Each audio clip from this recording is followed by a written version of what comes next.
tí mo discover live ni pé tẹ́ bá fẹ́ ṣoore ẹ ṣe tán ẹ má ṣe díẹ̀ kẹ́ fà sẹ́yìn ó affect mi tó dàbẹ́ ni pé àbáwọn kan ti àjọbẹ̀rẹ̀ àtàwọn kan wọ́n ti lọ reason ni pé ibi tẹ́mi fọ́ sí wọ́n taṣẹ́ yẹn gan congratulations tà débi pé piracy pọ̀ lẹ́kọ̀ọ́ débi pé àwọn èèyàn tó ń bá wa arrest àwọn èèyàn pé ta ló taṣẹ́ yìí.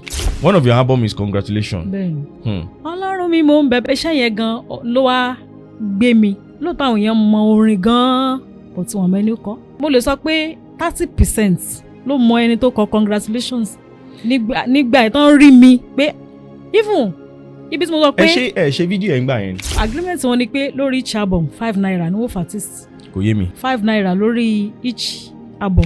as at then tí bíṣẹ́ yẹn ṣe rìn tó mo yá aṣọ ya fídíò yẹn ó dùn wọn yẹn ó rà pé bóyá ti rí mo ti post ẹ̀ rí dáadáa mo yá aṣọ wọn.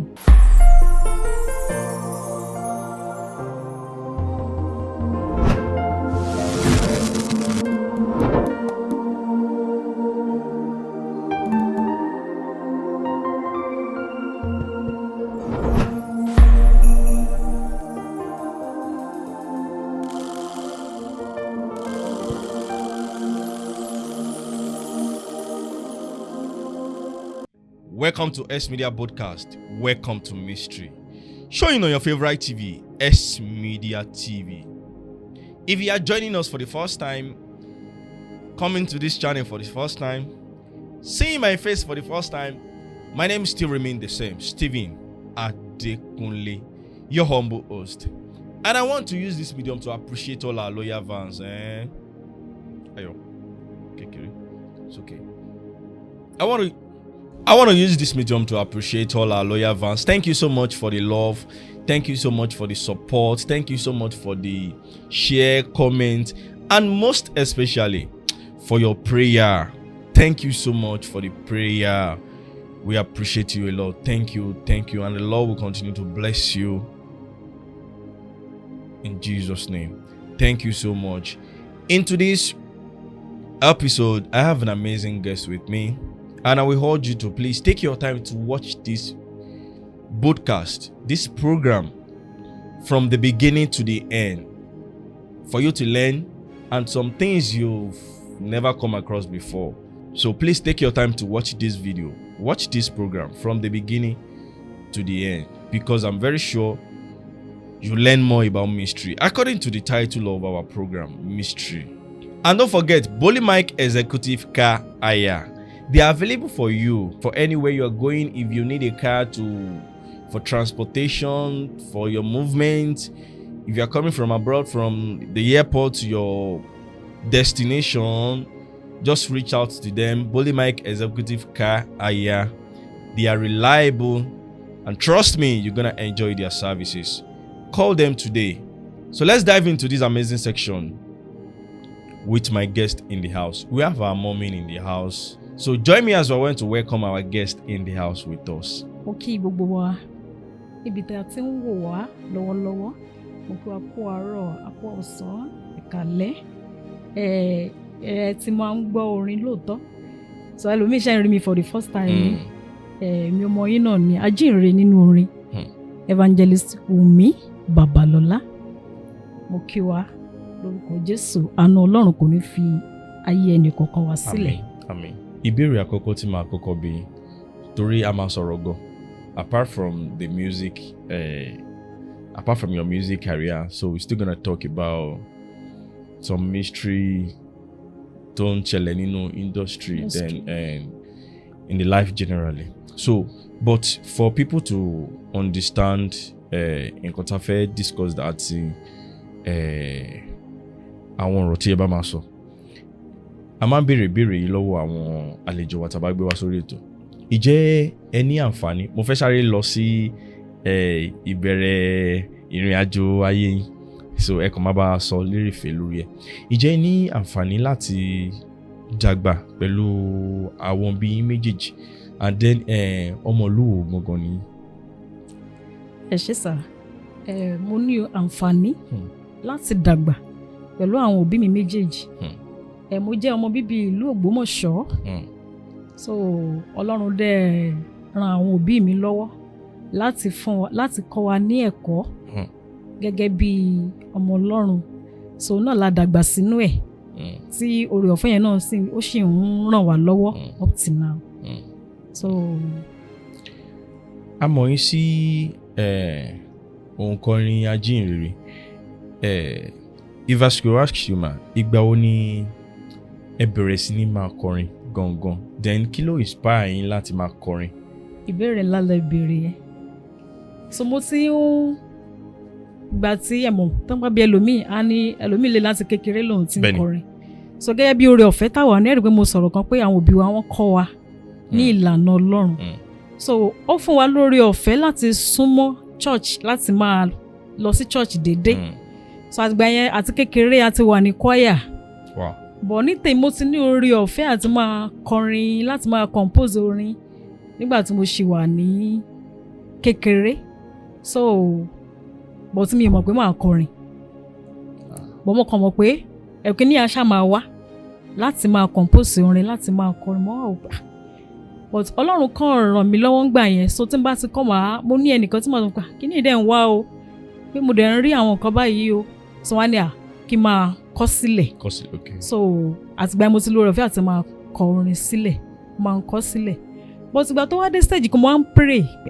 iṣẹ́ wo gan mo fẹ́ ṣe pé Ọlọ́run ṣe mo táìmì yẹn àwọn asúnmọ́ Ọlọ́run àwọn èèyàn kò ayé ò tí ì rí báyìí lóye pé so táìmì yẹn a ní táìmù a the first time wa láti súnmọ́ Ọlọ́run láti sin Ọlọ́run láwọn àkókò yẹn so jẹ́ ká lè gba àwọn àdúrà kan pé Olúwa lò mí fún ògo rẹ̀ mo fẹ́ ṣiṣẹ́ fún ẹ bó ló ti fẹ́ lò mí gan so mo ṣáà máa ń pray prayer yẹn lóòótọ́ wọ́n máa ní ká pray but kò tí ì yé mi tó but ọjọ́ kan mo pray mo kàn sùn so bí ẹni yẹn ṣe wá pé mo wá rí ọmọ yẹn ó kéré gan àwọn òbí ẹ̀ wọ́n mú dání wọ́n gbé máìkì fún ó ń kọrin bó ṣe ń kọrin mo wá wò pé ọmọ kékeré ló ń kọrin yìí ọmọ kékeré so ọmọ yẹn kéré gan bó ṣe wá ń kọrin yẹn bẹ́ẹ̀ ni mo kàn gbọ́ ohùn yẹn ẹni yẹn dárúkọ mi látọ̀nà jíjìn mo kàn gbọ́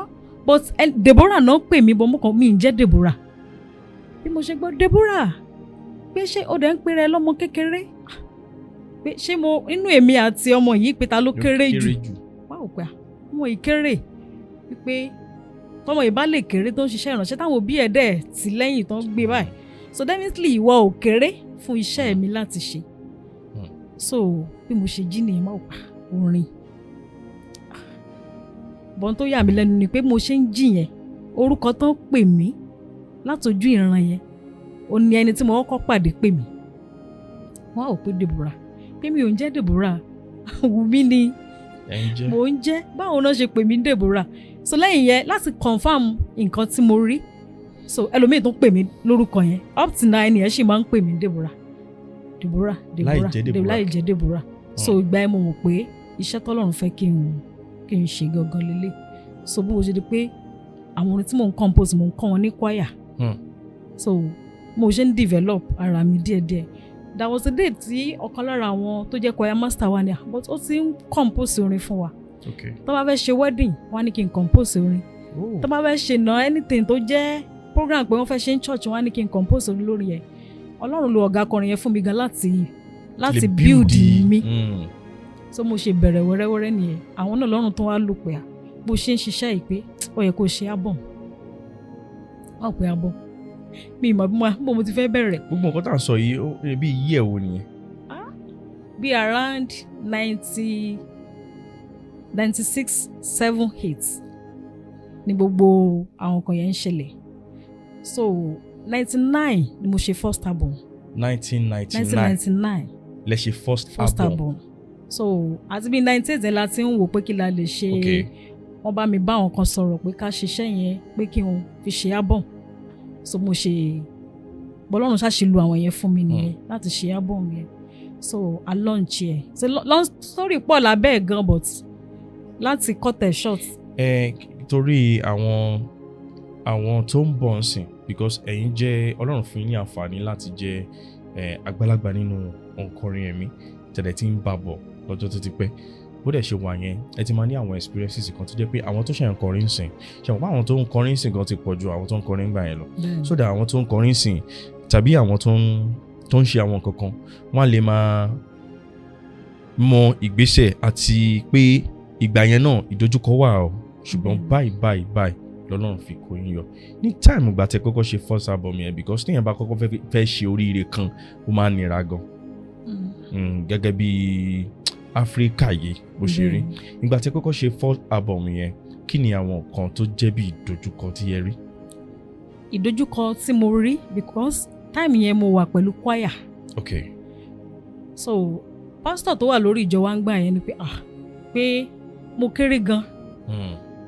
Wọ́n ní tí mi bá ti lè ṣe album tí mo fẹ́ ṣe with our choir pé kájọ ṣe papọ̀ pé mi lè dá ṣe. Èmi mo mọ̀ tí mo rí àti tí mo gbọ́ àti tí Ọlọ́run bá mi sọ èmi Ọlọ́run pè kò ní kí n gbé sí under choir. So wọ́n ní okay pé if that be the case pé kí n go ahead. So wọ́n fi gbogbo ara support but ẹni àwọn tọ́lọ́run lò fún mi ìgbà tí mo fẹ́ ṣe launching iṣẹ́ yẹn pé ká fi launch ẹ̀ pé wọ́n ní àwọn ò lè fún mi ní àyè láti ṣe launching ní church pé bí wọ́n ṣe fi ìka wọn mi bí mo ṣe kéré sí náà ṣe wò pé ẹ tó bí èjì wo gbà ẹ ìgbà yẹn bóyá mo ṣètò bí mi ti wọ 20 mi ti pé 20 so as then so bọ́n ṣe fi ìka yẹn wò pé ìwọ yìí láfi odidi program ìsìnrọ̀lẹ́lẹ̀ fún láti ṣe ẹmọ Baptist láti ṣe launching pé kò sí tó jọ pé àwọn ò lè fún mi time o pé tí mi bá ti lè ṣe launching mi within 2 to 4 pé 2 hours péré làwọn filẹ̀ torí àwọn ò lè pa ìsìnrọ̀lẹ́ tì nítorí èmi kékeré because àwọn choir canada choir mo ṣe nìsẹ̀yìn odidi choir body nìyẹn pé láti fi program lẹ́fún so bọ́n ṣe lélẹ̀ pé ìwọ láwà fún ní time láti ṣe launching odidi ìjọ wa fún ẹ ní tó bá ti lè ṣe within 2 to 4 gbàgbé ẹ̀ wẹ́ mo ṣáà agree àṣé God so good àwọn èèyàn tó ń sáà nífẹ̀ẹ́ Kristi pé ẹ̀ṣá ọmọ tó ní mo ti ń kọrin ní church nítorí ẹ̀jẹ̀ kan nítorí ṣẹlẹ̀ lọ́jọ́ yẹn because nítorí mo kàn àwọn choir at times mo máa ń try láti encourage wọn pé nǹkan tó ẹ̀ bá ń ṣe fi ọkàn kan inú kan fi ṣe because ọjọ́ tí tó máa pè mí jáde kọrin àwọn story kan wà lábẹ́ sin yẹn bọ́bọ́ ṣe pè mí lọ́jọ́ yẹn choir master ọjọ́ yẹn máa ń gbé ọmọ wọ church choir master ló yẹ kó wọlé ló yẹ kán kọrin so wọ́n sáré lọ fún meeting kan so igbákejì wọn ló yẹ kó take ẹ̀ up so bó ti di time tí wọ́n fẹ́ ṣe kínní àwọn náà jáde náà bá ti pe àwọn tó máa jó ó kẹni tó kọrin fún wọn rẹ̀ tí mo kébì tí máa ń kọ́ wọn lónìí tẹ́lẹ̀ mo tún máa ń lead kínní ní choir at the same time àwọn bíi 4-5 náà pariwo orúkọ mi pé jáde fún wa lórin ṣé nígbà tí ò sí choir master tí ò dẹ̀ sí igbákejì ṣé àní kọrin bọ́n ṣe pè mí lẹ́wọ̀ ọjọ́ yẹn ìṣe ni ó dàbí ìgbà tí ọ̀run fẹ́ ṣí. ìyẹn jẹ́ ọjọ́ àkọ́kọ́ tí kọ́kọ́ kọrin ní. ó jẹ́ ọjọ́ àkọ́kọ́ tí mo kọ́kọ́ hold the mic ẹ̀wọ́n tó ní ká kọrin mass pé bí mo ṣe bọ́ síta nìyẹn ọjọ́ yẹn tí mo minister tí mo kọrin báyìí àwọn èèyàn wò ẹni tí ò jó lọ́jọ́ yẹn ó jó bó ṣe mi náà ìgbà tá a parí náà wọ́n bi mí pé nígbà wo lèmi join choir nígbà wo mo dé sí church yìí mo ní tó yẹ pé bíbá iná BBC bíbá iná ti sọ mí lórúkọ tí mo fi tó èjì yìí. My God.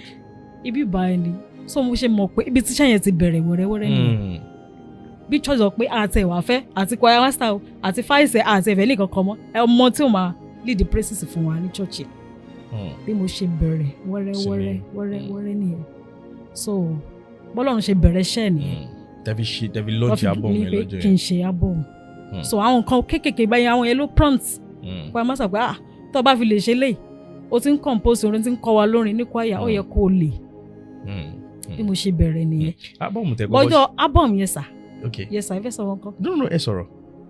ètò tó wá bí mo ṣe ń parí album yẹn tán ṣe mọ̀ ìyẹn láwọn dojúkọ oríṣiríṣi bẹ́ẹ̀ni àwọn tọ́lọ́run ló bọ́n ṣe láwọn fẹ́ gbowó àwọn nìyẹn.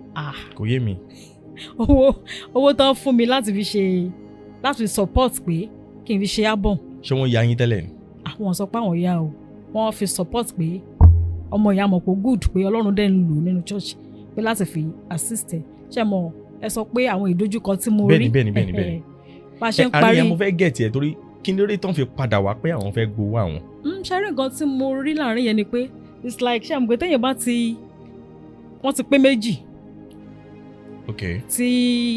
tí wọ́n ti ń assist pé a fẹ́ gbé so eléyìí fẹ́ gba glory eléyìí fẹ́ gba glory ó ti rí i pé ṣe ẹ understand àárín yẹn it's like bí èèyàn méjì bá ń ṣe nǹkan láwò pé èmi ni mo fẹ́ tàdé tó èmi èjì náà là wá fún láti help tí mo tún rí pé kíní ẹ̀ ti fẹ́ máa di so bí kan ṣe lóun wọ́n gbà á pé ẹ̀ tá a bá ti parí launching owó táwọn ń lò àwọn àgbà kò sí wàhálà ṣàyà parí so a lọ bá ẹnìkejì náà yẹn náà ni essence tó pé yẹn náà ti lóun ó gba owó tàwọn náà kì í. nǹkan tí mo fẹ́ mú understand pé àti ilẹ̀ nígbà tí wọ́n fẹ́ fún yín wọ́n sọ pé àwọn ya yín. rárá. wọ́n fẹ́ kẹ́ fi owó yẹn gbé ábọ̀mù yẹn jáde ni. so èmo dẹ̀ wá school gbà yẹn.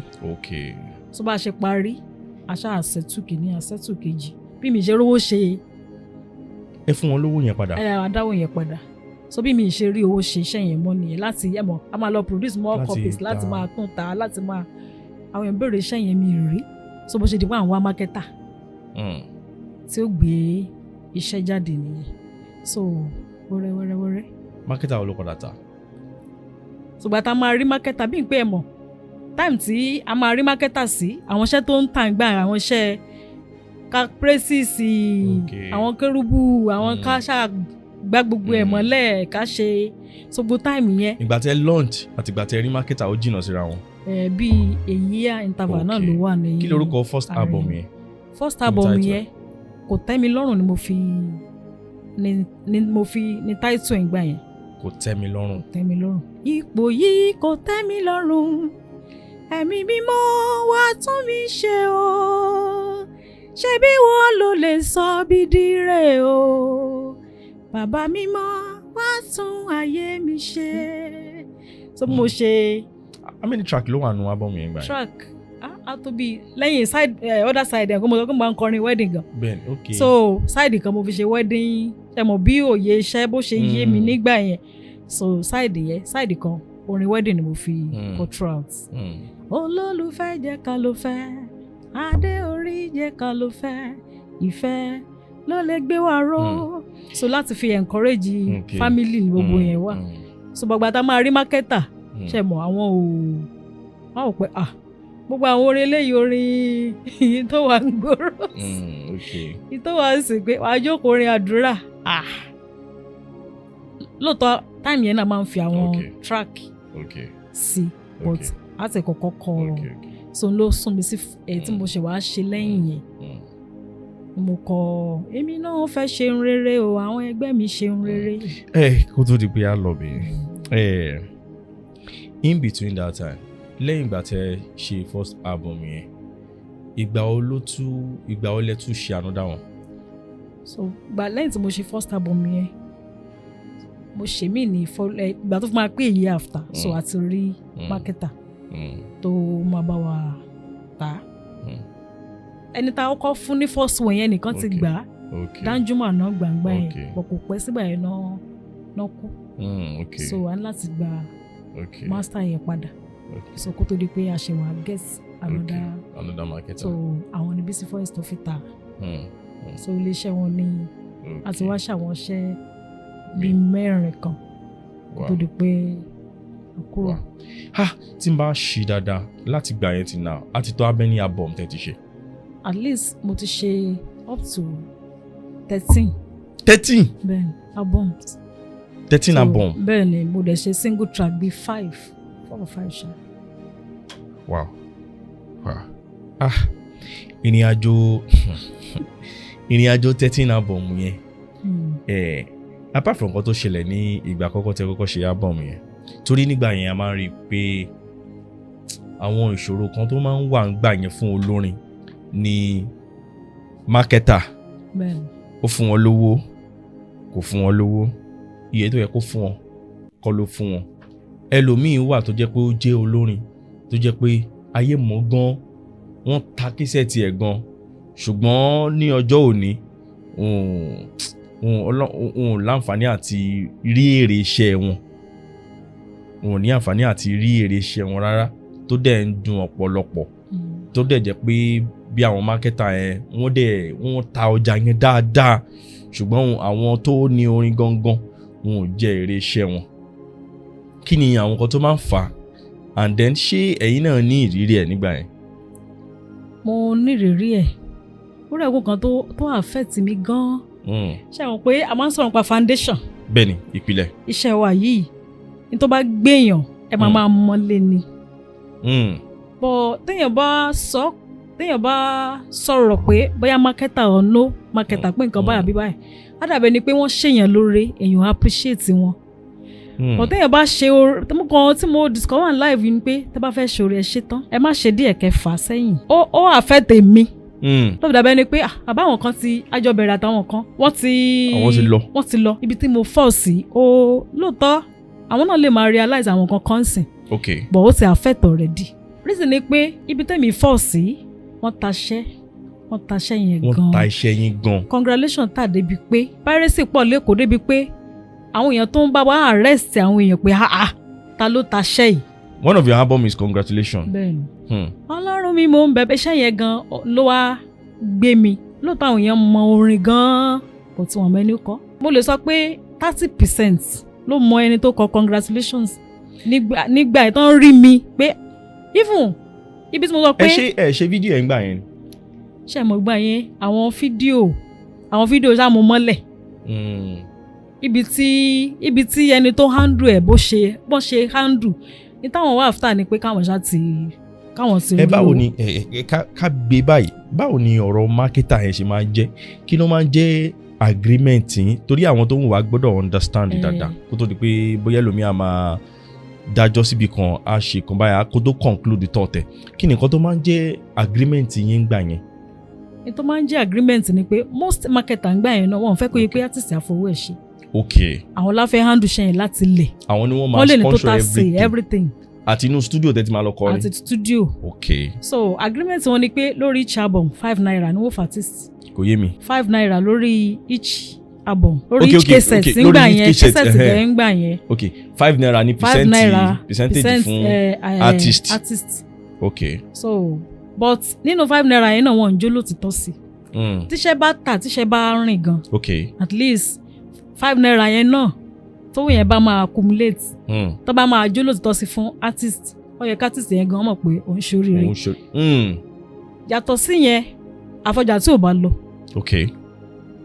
Irú ibi tẹ́mi bọ́ sí irú ẹni tí wọ́n try o nípa ká promote orin wọ́n máa ń jókòó tí wọ́n lè lọ sí radio station látàárọ̀ pé ìrọ̀lẹ́ wọn á tó kúrò níbẹ̀. tó wà lọ polówó ẹ̀ wọ́n try. Ṣùgbọ́n aspect àwọn artist orin náà promote artist. ọ̀nà wọn náà fi lè gbà promote artist tí wọ́n gbà. Okay. Tẹ́yìn fi lè promote artist ni mò ń taṣẹ́ mò ń play orin. Mò ń ta orin artist. Yẹn. Mo wá pè yín pé artist yín yẹn ẹ jọ̀ọ́ báwo la ṣe lè rí wọn. Number 1 kò sí number wa phone number wa ò sí lára jacket wa. Irọ́ ni. Kò sí.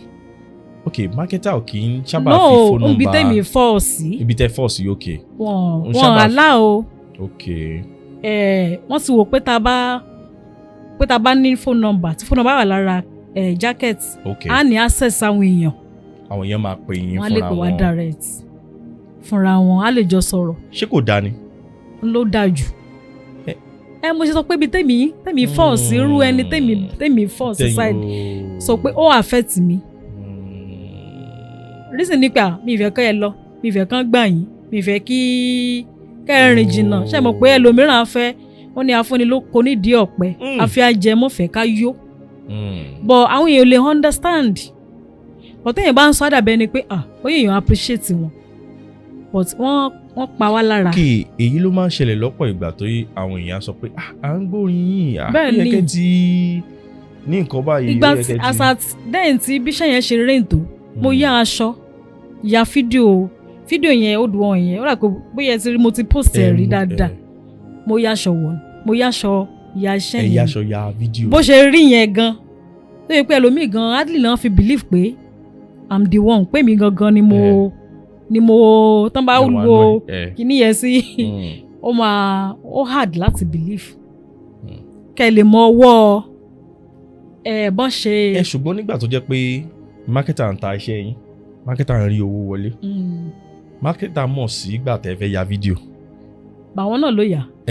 Kí ló dé tí wọn ò ṣe ra aṣọ fún yín pé ok artist mi gbọ́dọ̀ ní aṣọ báyìí so that tó bá rí ní gbòòrò. àwọn fatist lówó pé lọ raṣọ yóò wà tí ó lò fúnra ìwà ni kò bá lọ yà kò bá lọ jí unlike àwọn míì tó yẹ pé ọwọ́ marketer ni ó gbé gbogbo nǹkan tí wọ́n ṣe pátá even ìgbà tí correlation yẹn tó tà after a year ṣe mo as then tí mo wò pé at least àwọn bá wa rewó wa jọ fine ó yẹ kán tẹ̀ ṣe nǹkan kan fún wa pé kára fi tù wá but mo sọ pé ibi táwa bọ́ sí. ó yé mi. so wọn ò ṣe after a year wọ́n fún mi mọ́tò Benz 190 gbà yẹn tani yẹn wọ́n gbọ́ pé wọ́n fátìsì Benz 190 tínú ẹ̀ ò ní tí ò ní gbà ó ti lọ ó ti ṣe God so good àti lọ́ntòótọ́ but bí olórin kan tó kọrin kan pé má jẹ́ ń pìtàn ọ̀rọ̀ nínú òṣì àbí nínú ìyà ṣe mọ̀ owó bóyá mi mọ̀ mo ṣe fẹ́ present bí mo ṣe fẹ́ gbé kalẹ̀ ayé ń gbọ́ orin ti lọ bọ́tẹ́lì yẹn gan kò tí ì wà òkè ẹlòmíì gan ti wò pé ẹni tí wà òkè kò kàn tí ẹran tí wà ẹni tí lọ tàbá adébíbá gbórin ẹ̀ iṣan ti gan ẹlòmíì ò ní fẹ́ help èèyàn mọ́ torí àti wò pé ẹnìyàn ti wà òkè pẹ̀lú báwọn yẹn ṣe ń gbọ́ yìí. church mi tí mo ti kúrò ní Ògbómọ̀ṣọ́ wọ́n rán ẹnìkan pé wọ́n ní mo gbàgbé orísun mi ó yẹ kí n ti wá ṣe nǹkan sí church pẹ̀lú àwọn ṣe pọ́ kìkì ṣe lọ tí kinní kan ṣe mí ní ara èmi tẹ̀ ń sọ gbogbo èyí o after a year tí wọ́n náà ṣẹ̀ṣẹ̀ present mọ́tò yẹn news gbé business gbé ewu time yẹn ẹjọ́ ta ni wọ́n rí yẹn pẹ̀lú mọ́tò tí ayé congratulate mi pé o kú oríire o ó bẹ̀rẹ̀ látòrí epo èmi tí ìlówó lọ́wọ́ tí mi yóò gan tẹ́ gbé mọ́tò fún. so another ìnáwó ni kò ṣe pé mọ́tò yẹn owó tẹ̀lé o. ẹ dúró agreement 5 naira tẹjọ ní lórí each cd ńkọ́. wọn ò ṣàkáǹtì fún wa. wọn ò jẹ́ kẹ́ mọ̀ bí yẹn ṣe lọ mọ́. ìyẹn o nítorí bá ti fún ẹ ni so wọ́n wá fi wá sórí. àbí ṣe bóyá òun náà kójọ tó ń fi ra mọ́tò fún yín. òun náà kójọ náà làwọn fi ra mọ́tò. ṣẹ́yìn lẹ bèrè mọ́tò ni. mi bèrè mọ́tò. ẹni tẹ́bi ń pa tí ò tí ì tààrà ò tí ì tù. tí ò tù. tẹ fún ní mọ́tò. mọ́tò bẹ́ẹ̀ ni. bọ́ṣẹ́ mọ̀ kò ṣe sọ síta. ó ti di sóònù ẹ̀kú but afáyọ gbà á pé wọ́n tẹ̀ ṣe nǹkan kan. bẹ́ẹ̀ ni. so à ń gbé mọ́tò yẹn lára appreciate wọn but wọ́n bí tán mistake yẹn ó affect wa so wọ́n dàbí ẹ̀dá pé ó dàbí ẹni pé à appreciate nǹkan tán ṣe ń gbà yẹn torí pé nǹkan tán ṣe inú ara ni wá but wọ́n rí wa bí ẹni tí adẹ̀rẹ̀ àwọn tó yẹ pé àjọ bẹ̀rẹ̀ time yẹn bí táwọn mákẹ́tà tán fọ́ sọ́wọ́ wọn ó gbé wọn bó ṣe ta orin náà tà wọ́n ṣe mọ̀tọ́ ní kéèyàn kán tún pé mákẹ́tà pé artist yẹn á nídìí ẹ̀ ó sọ wọn pé ẹ pẹ̀lú mi.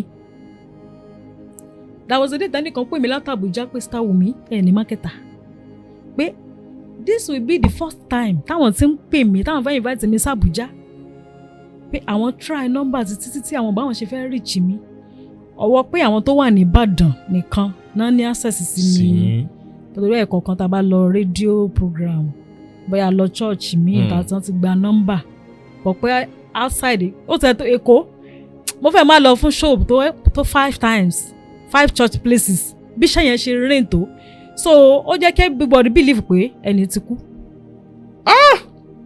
so mo sọ pé ó affect mi ó jẹ́ kí everybody believe pé ẹni yóò sí mọ́ pé kò sí mọ́ ọ̀ntì tí mo ṣẹ̀ṣẹ̀ wá torí wọn ò rí yín wọ́n rí mi pé mákẹ́tà gan wọ́n pè wọ́n kò sí response kankan pé ẹni ni wọ́n fẹ́ invite mi fún program wọ́n rí mi.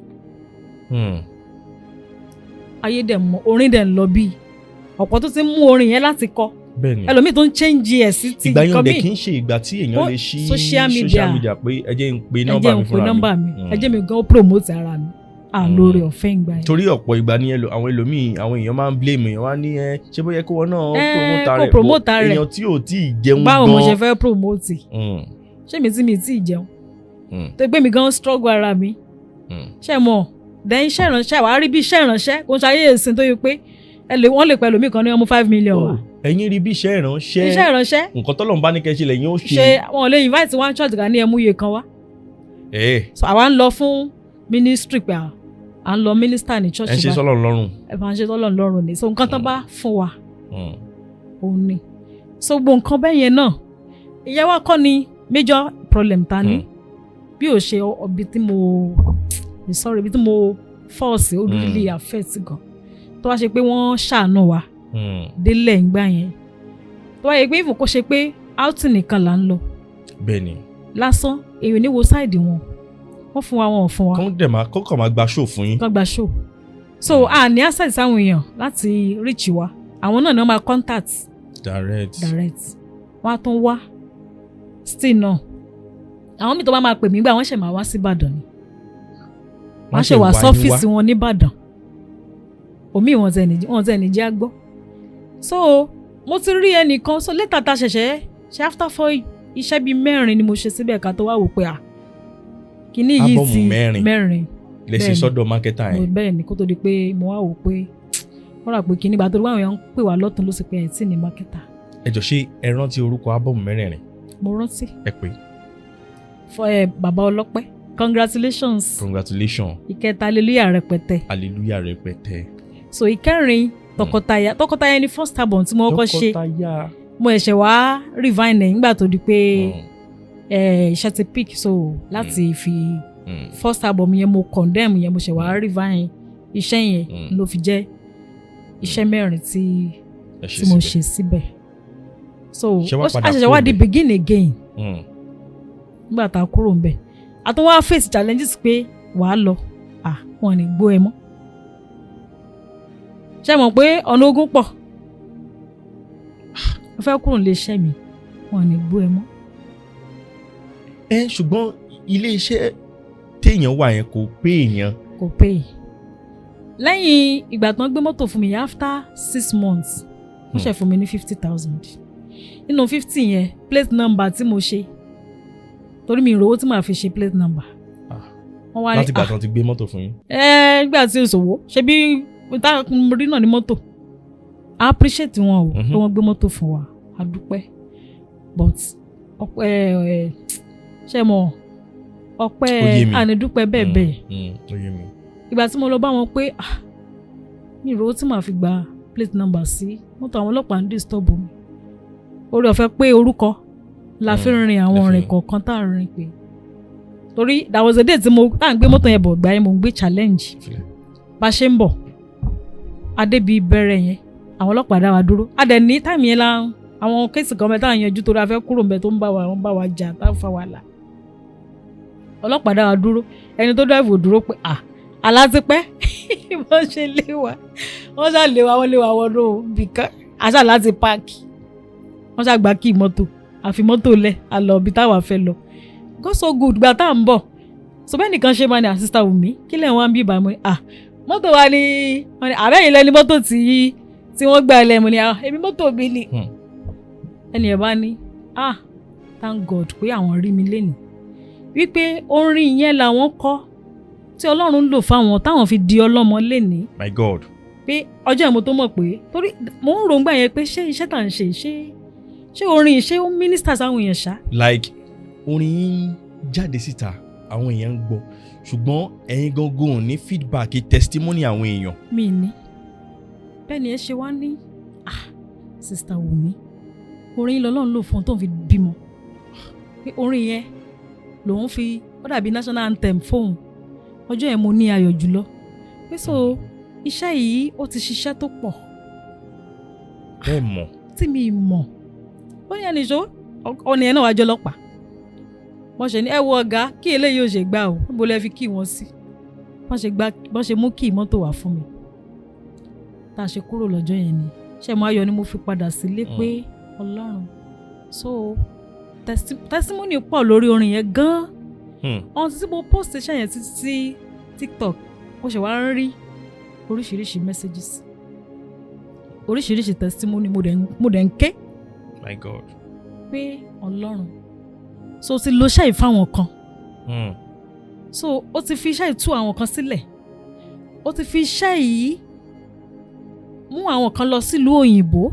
Múnú àwọn kan dùn. Ó ti fi múnú àwọn kan dùn. Àwọn kan ti contact me recently pé níbo mo wà látijọ́ yìí. Pé ìgbà táwọn fẹ́ travel out, pé orin yìí lọ́lọ́run ṣe mọ̀. Ó máa kàn nígbà tó ń dé labour room, wọ́n sì lóun ṣe CS. Pé bóun ṣe bẹ̀rẹ̀ sí kọ orin yẹn nìyẹn. Pé pé tóun fún máa rí bíi 2 seconds. My God. Pé ọmọ yẹn jáde ni. Òun ò ṣe operation mọ́. Oríṣiríṣi. Àmọ́ lọ mínísítà lẹ́kọ̀ọ́ ní last month. Ní dáàdì ẹ̀ náà ni ọ̀yẹ̀ wá rí picture wa ni ẹjọ́ ẹ dákun olórin yìí bó làwọn ti wá. Like they don't know you. Àtọ̀ wọ́n ní pé mo rin báyìí ni ṣé ẹni tó kọrin ni ẹni wá jẹ́ ẹni tó wàásù lọ́jọ́ yẹn pé Sister Wumi oúnjẹ yín ní nǹkan. Ó sọ story ilé wọn bí wọ́n ṣe pé ilé wọn pé single mother ni dáadé òun fẹ́. Pé lẹ́yìn gbogbo àwọn tó jẹ́ àwọn àbúrò àwọn ọkùnrin pé kò wá sẹ́ni tó rí obìnrin míì tó pé àfẹn tó ti bímọ rí pé báwọn ṣe ní láyé àwọn lórí ìtàwọn kìíní ìyá ti change. Pé báwọn ṣe bẹ̀rẹ̀ pé ọdún yẹn lórin yẹn jáde. Pé ó dàbí ẹni bí ìgbà tó yẹn bá di báàgì lọ sórí òkè. Pé lórin yẹn jẹ́ fáwọn pé orin yẹn lọ́lọ́run lò fáwọn láti kọ́ńkà kìíní yẹn pé dẹ̀ni pé ọmọ táwọn bí gan pé ìyàwó táwọn fẹ́ pé kò ń ṣe tó ti márì rí. Pé ẹnu wọn ló ti dùn.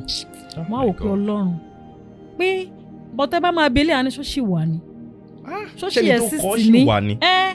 So mo ṣe wá rí i pé fún láàrin àwọn èèyàn mi bí ọ̀rọ̀ bíbélì pé èèyàn ká wà apart from pé marketer ò promote face wa wọn rí wa wọn ọ̀dá wa mọ̀ ibi tó yẹ ká lọ mínísà gbogbo táìmù yẹn tó yẹ kó tó ti rìn tó yẹ ká lọ.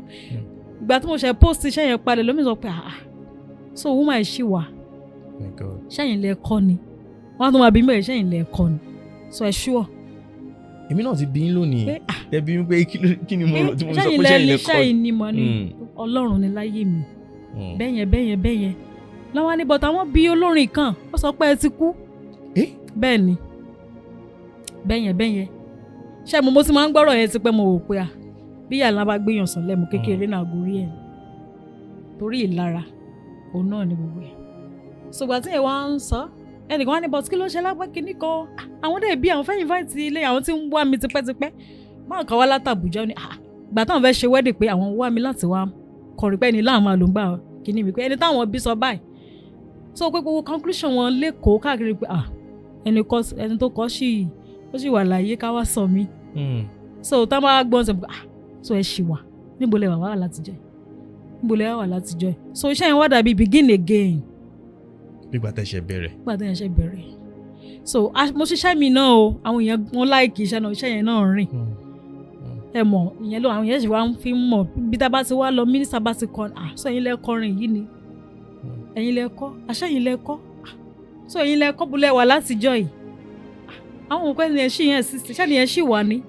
Mọ́mì ìtàdúpẹ́ lọ́wọ́ Ọlọ́run. Ṣé ká sọ pé ẹ sọ kókó lẹ́ẹ̀kan pé ẹ ń bi Ọlọ́run ní táìmù ìgbà tí ẹ bẹ̀rẹ̀ sí ní máa gbọ́ àwọn testimony nǹkan tọ́lọ́run ti fi orin yẹn ṣe inú ayé àwọn èèyàn.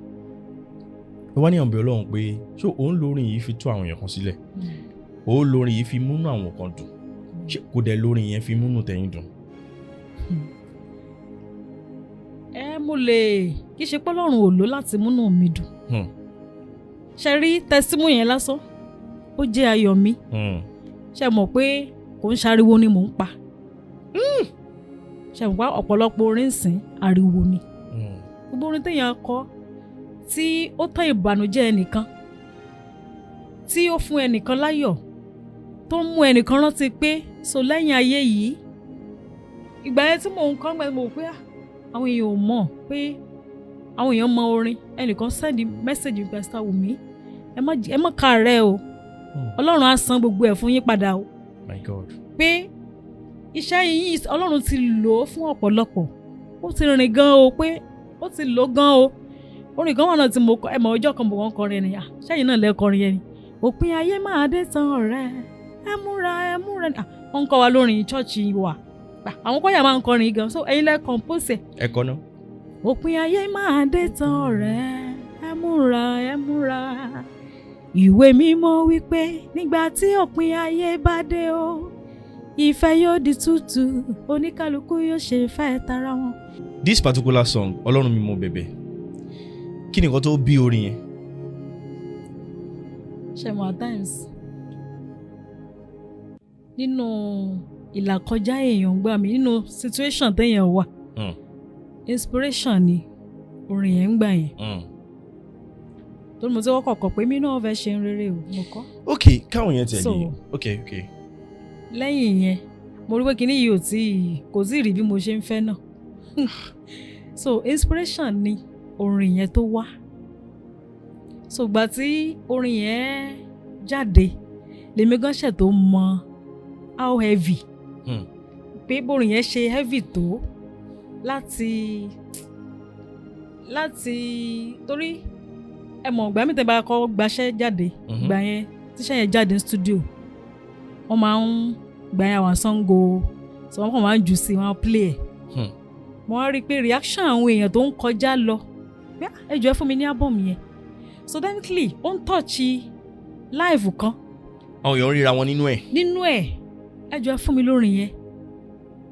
mi lórin yẹn kéré àgbẹ̀ orin màmá ṣe mo gbá mo ẹ̀ṣẹ̀ mọ pé iṣẹ́ yìí. but it is actually ìlàkọjá tẹ̀yìn ńlàkọjá time yẹn ló gbé inspiration orin yẹn wá. ìlàkọjá ni ìlàkọjá ẹ mọ̀ ìtẹ̀yàn pass through gbẹ́ nǹkan ò tí ì rí bó ṣe yẹ kó rí. ok.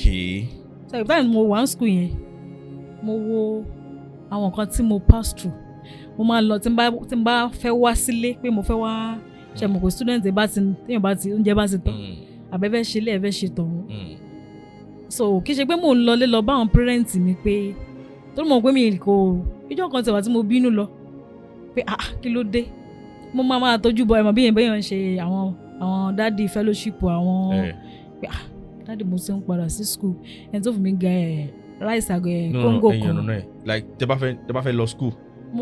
pé mo fẹ́ èèyàn gbóúnjẹ lọ sí school èèyàn á ṣe. like ẹ máa lọ máa bá àwọn èèyàn ní ojúlé dójúlé. lára àwọn tó mọ̀ pé àwọn tí tán lè help. mo ti ń lọ school. mo lọ sí school ẹni tó fún mi gàrí ẹni tó fún mi ní rice so máa ń. ẹ máa gbàjọ bẹ́ẹ̀ yẹn ni tó mọ̀ pé tí mo bá lọ sílé at times ó lè máa yọ nǹkan kan. that was the day tí mo kàn ti bínú lọ pé kí ló dé ọjọ́ yẹn mo yá owó mọ́tò lọ sílé ni mo yá owó padà mo yá owó mọ́tò lọ sílé so owó tí gba tí máa padà bóyá táìmì yẹn bóyá 5 naira bóyá 5 naira ṣá àbí 15 naira lówó mọ́tò Ògbómọ̀ṣọ́ sí Ọ̀yọ́. ok. so 15 naira náà lè fún mi padà so gba tí mo dé yẹn mo tún ti jẹ gbèsè. ẹ wo so irú live yẹn téèyàn ń gbé lèèyàn ń lò lọ so àwọn kankan náà ló máa bí inspiration wá fún yàn gbà mí so inspiration oríṣiríṣi ọ̀nà mo ti máa ń gba orin mi inú àdúrà so mi nínú akadrop so ara àwọn téèyàn pass through gbà yẹn náà òun náà ló jẹ́ kí ló mú inspiration yẹn náà wá. mọ́mí Ọlọ́run fún yín ní àǹfààní láti kọ àwọn orin kan tí ọ̀pọ̀lọpọ̀ ènìyàn dẹ̀ máa ń kọ láti gbà yẹn tẹ́ ẹ ti ṣe jáde till now tí àwọn èèyàn dẹ̀ ríra wọn nínú ẹ̀ tí wọ́n dẹ̀ ní àǹfààní àti ní testimony through that song. lára àwọn orin yẹn ẹ bá wa kọ̀ọ̀kan. Ọlọ́run mi mò ń bẹ̀bẹ̀ jẹ́ kí ọjọ́ ayọ̀ mi kó dé mo ti bá wọn yọ̀ Ọlọ́run wọkàn mi mo rántí ọjọ́ tá ó yọ fẹ́ mi náà ẹ̀gàn yìí má pọ̀ jù ojú dẹ̀ ń tì mí ayérayé wa múnú mi dùn kí n lọ́jọ́ ẹ̀yẹ kí wọ́n ké mi náà láyé mi kú oríire. ẹ̀yin lẹ ní orin yẹn. pẹ̀lú ọ̀fẹ́ Kristi. Inú album wo ló wà? Congratulations. Congratulations. Ọdún wo tẹ̀ ni congratulations yẹn gan jáde? 2001. 2001. Ọlọ́run mi mo ń bẹ̀bẹ̀ jẹ́ kí ọjọ́ ayọ̀ mi kó dé. Mo ti ń bá wọn yọ̀yọ̀yọ̀ Ọlọ́run wo ọkàn mi. Ok, Ọlọ́run wo ọkàn mi ni. Ọlọ́run wo ọkàn mi, ọkàn tí mo fi ń bẹ́ lòmíràn yọ̀ yẹn. Mo ti ń bá wọn yọ̀yọ̀yọ̀ Ọlọ́run ayọ̀. Ok, Ọlọ́run ayọ̀ mi. Ọlọ́run ayọ̀ mi lọ́pọ̀ máa ń sọ. Ọlọ́run wo ọkàn mi. Mo ti ń bá wọn yọ̀yọ̀yọ̀ Ọlọ́run wo ọkàn mi. Ọ̀rọ̀ tí ọjọ́ ta ó yọ fẹ́ mi náà. My God. Ẹ̀gàn yìí máa pọ̀ jù, ojú dẹ̀ ń tì mí. Ayérayé wa múnú mi dùn kí n lọ́jọ́ ẹ̀yẹ. Kí wọ́n ké mi náà láyé mi kú oríire. Orin yẹn mo post ẹ̀ ní last week náà ẹnìkan ní testimony kan náà ló prompt mi. Ẹnìkan wá ní pé òun àwọn dà pé ẹ̀yin lẹ lọ́hùn fún lórin yìí. Orin tó yẹ pé táwọn àwọn olùdíje àbá ti fẹ́ lọ lé ọkọ ó náà máa ń kọ ṣẹ̀mọ̀ wọ́n tún change ẹ̀ fún orin party orin wedding kò sí àwọn tó ń ṣe wedding gbà yẹn. Àwọn alága àjókòó alága àwọn kọ gan-an so orin ẹ̀ làwọn náà tún change ẹ̀mọ̀ wọ́n máa change ẹ̀ sí tó sùtẹ̀ nǹkan tó fẹ́ ṣe ń tiwọn. Ẹ̀yin lọ́lọ́run fún lórí ọ̀fẹ́ àti kọrin yẹn. Pẹ̀lú oore ọ̀fẹ́ Kristi. Nínú ábọ̀mù yẹn ẹni tó bá gbọ́ ábọ̀mù yẹn dáadáa. Okay.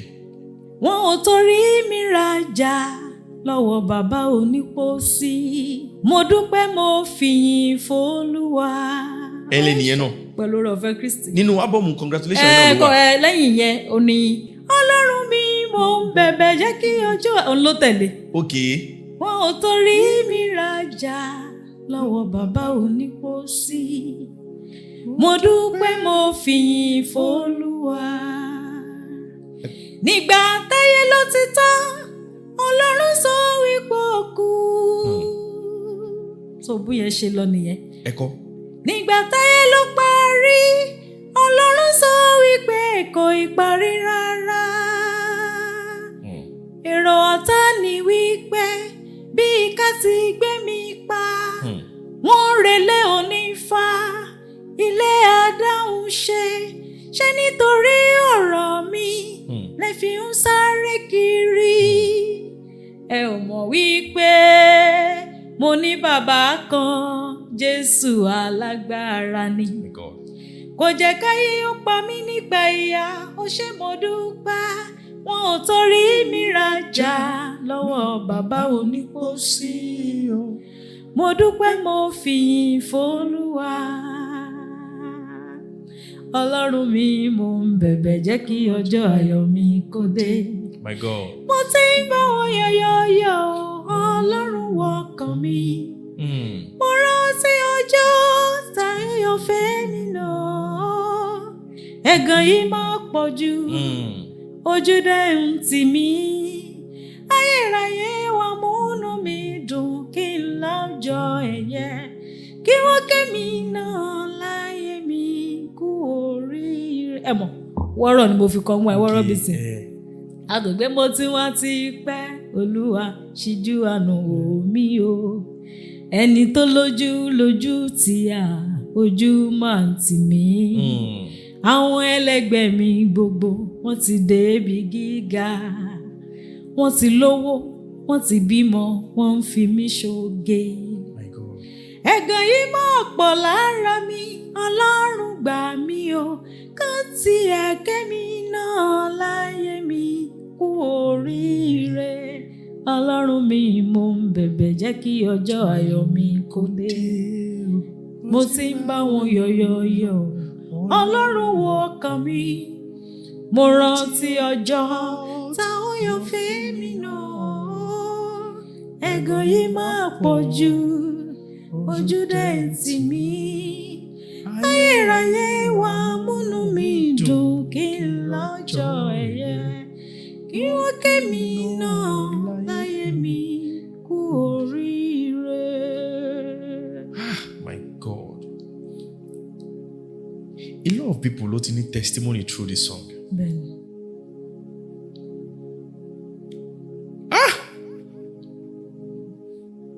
ẹ̀yin lọ́lọ́run fún ní àǹfààní láti kọ orin. bẹ́ẹ̀ ni. ṣùgbọ́n ọ̀pọ̀lọpọ̀ ènìyàn mọ̀ pé ẹ̀yin lẹ kọ. ọ̀pọ̀ tẹ ẹlòmíì ara wọn tán ẹlòmíì fi ṣe worship ẹlòmíì fi ṣe reggae ẹlòmíì oríṣiríṣi náà ṣàti kọ́ sí pé ibẹ̀ lẹ́lòmíì ti get orin yìí ti wà tipẹ́ ẹlòmíì ọmọ mi òun kíní kan a tó fi rántí pé àwọn òun gbà tán fi wà láyé orin yìí ṣe mọ oríṣiríṣi comment oríṣiríṣi. ọ̀pọ̀ in fact mo dúpẹ́ lọ́wọ́ Ọlọ́run pé ó fún mi lóore ọ̀fẹ́ àti kọ. Because testimony ẹ̀ ó jẹ́ ayọ̀ mi gan ó pọ̀ gan a lot ẹ lè bá ṣe àtẹ̀tẹ̀ ìṣe testimony ẹ̀ gbà sórí yìí náà Ọlọ́run lò gan láti meet need ọ̀pọ̀lọpọ̀ láti solve problem ọ̀pọ̀lọpọ̀ mọ̀ pé ó lò fẹ́mi náà kì í ṣe pé Ọlọ́run ò mú fi múnú mi dùn ó fi múnú mi dùn because ṣe mọ̀ times tẹ́ bá ṣiṣẹ́ ẹ mà tí ò bá ẹlòmíì á compose orin pé time yẹn ó lè má mọ impact ẹ̀ ó lè má tẹ̀ feel ẹ̀ so kó máa expect pé Sátánì á fi dán wò ṣé ìwọ lọ kọrin yìí á wò bóyá wàá dúró bóyá wọn náà tẹ̀ tó bá tẹ̀ ṣẹlẹ̀ sí ẹ tọ́lá kò máa wò pé bóyá nìyẹn bóyá ó ti marry time yẹn mi ti marry mi ti ṣe anything gbogbo time yẹn so tí orin yẹn wà ní ẹlòmíràn ní ọmọ tó kọrin yẹn bóyá nǹkan tó ń ṣẹlẹ̀ sí bóyá ó ń ṣe kíní kan bóyá ìgbà ṣùgbọ́n time tí mo marry ìgbà yẹn lẹ́yìn yẹn so mo ní delay díẹ̀ so orin yẹn lọ́lọ́run tó lò fẹ́mi náà toró jẹ́ bíi prayer point fún mi so but Ọlọ́run ò jẹ́ ó pẹ́ so tó fi ṣàánú mi. Ọlọ́run ò jẹ́ ó pẹ́ tó fi ṣàánú yín ó kàn lè jẹ́ pé àwọn nǹkan tí ẹ̀yin fojú sọ́nà fún pé kórìn bí fún mi tí ò bí fún yín. kó ṣe pé kò bí ibi tí mo bọ́ sí. ó bí ṣùgbọ́n kì í ṣọwọ́ yín ló bí sí. ní tó ṣẹlẹ̀ ní amos like ní èso à ń gbàdúrà Olúwa ṣàánú fún mi rán àánú sí mi. ọ̀tọ̀ àánú yẹn á dé ṣùgbọ́n ipa kan làánú yẹn gbà wá ibi tó ti wá yẹn lọ́yẹ̀ kan release oore yẹn fún yín ṣùgbọ́n ẹ mọ̀ pé oore mi ò dé tó yẹ pé ẹlòmíì àkómọ́ tiẹ̀ ni pé tí n bá release oore yìí fún yóò wà lówó lọ́wọ́. oore tó ń bọ̀ tó yẹ kó kan ẹni tó yẹ kó kàn àtiwọ́ náà á wá kó tiẹ̀ àti tẹ nìyẹn. bẹ́ẹ̀ ni a kàn ra release kékeré fún gbàmá kú pé kò lè rẹ́mi ṣe omi. gbàmá kú kò lè rẹ́mi ṣe mí kí n tún lè jẹ́. so oríṣiríṣi èèyàn ni ìgbà mi tẹ̀yìn bá ń gbàdúrà bọ́sẹ̀ mọ̀ táìmì yẹn ń kálukú ṣàwọn wéra. tí bá bí mà tí a bá wò dáadáa ní ìwò tẹ̀mí kí la tún lè sọ pé ó fà á ẹ̀mí wo ló wọnú ẹni yẹn tóun náà tún torí apart from pé bóyá bọ́n ṣe máa ń ṣe ní company wọn nìyẹn ṣé ó tún natural ni àbí ká wò ní spiritual. ṣe àdìta bá wò ní spiritual èmi gbàgbọ́ pé lóòótọ́ àwọn kan bẹ tó yẹ pé a máa ń fẹ́ lásìkò kan tá bá mú lọ spiritual at times Ọlọ́run máa ń pìpì àwa lẹ̀ fún nǹkan kan tó ṣe pé táìmì yẹn báwa ṣe fẹ́ kó rí tó bá ń rí bẹ́ẹ̀ ó ṣe ṣe kọ́ táìmì ti kú. My God. But pẹ̀lú nǹkan tí mò ń wòye mi mo rí i pé Ọlọ́run fẹ́ mú nǹkan kan jáde àsìkò yẹn kò ń ṣe àsìkò tèmi yẹn expect yẹn lọ́lọ́run fẹ́ ṣe Ọlọ́run fẹ́ ṣe àwọn nǹkan kan ṣùgbọ́n táìmì tó fẹ́ ṣe kò ń ṣe táìmì tí mo tèmi expect nǹkan tí mo ẹ rí i pé àwọn orin kan wà tó yẹ pé ẹ wo orú amọ̀nà tètè máa bọ̀ yẹn ẹ wo gbà tí orin yẹn ti wà ẹ wo gbà tí Ọlọ́run tó gbé iṣẹ́ yẹn jáde padà tó wá dàbẹ́ ni pé àbọ̀ ṣẹ̀ṣẹ̀ kọ́ ni tó ṣẹ̀ṣẹ̀ tó wá kó èrè ẹ̀ mo mọ̀ pé Ọlọ́run mo ṣiṣẹ́ gan tí mi kéré mi lè parọ́ fún yín mo ṣiṣẹ́ gan tó yẹ pé mo ṣiṣẹ́ so mo mọ̀ pé Ọlọ́run fẹ́ kájú ẹ̀ fún mi album tí mo ṣe pọ̀ orin pọ̀ mi lè rántí tán àbí tí tẹ́yìn máa ń gbọ́lẹ̀ kọ̀ọ̀kan tí máa kọ̀ mẹ́lú gbà ṣáyìn lẹ́kọ́ ṣorin lélẹ̀ yìí ṣáyìn náà lẹ́ ṣe ni so mọ̀ pé Ọlọ́run máa kájú ẹ̀ fún mi. Àmín àmín. torí mi gan mo máa ń sọ fún Ọlọ́run pé mo ti ṣiṣẹ́ àwọn iṣẹ́ mi ọ̀dọ́ yìí pé ẹ wọ́n sí tó yẹ pé ẹlòmíì olórin ti pọ̀ sí tó dẹ̀ jẹ́ ó pọ̀ ni pé single track ni 3 minutes ẹlòmíì tó bá ti kọ́ báyìí ó ti jẹ lọ ẹ wò gbà yẹn wo time tá a fi ṣiṣẹ́ ń gbà yẹn. ó jẹ́ pé tó bá fẹ́ ṣe ábọ̀mù gan orin ábọ̀mù ẹyọ kan gan track ẹ gbọ́dọ̀ tó bí i 5. ọdún kan wà lórí rìhásà lórí iṣẹ́ kan. ábọ̀mù kan dẹ̀ máa ń wọ bí i 15 23 minutes ní first second ẹ̀ tó mọ́ wá bí 20 ẹ̀ ṣàgbọ́dọ̀ pé tí o bá ṣe wọ 23 tán máa lọ bí 22 plus.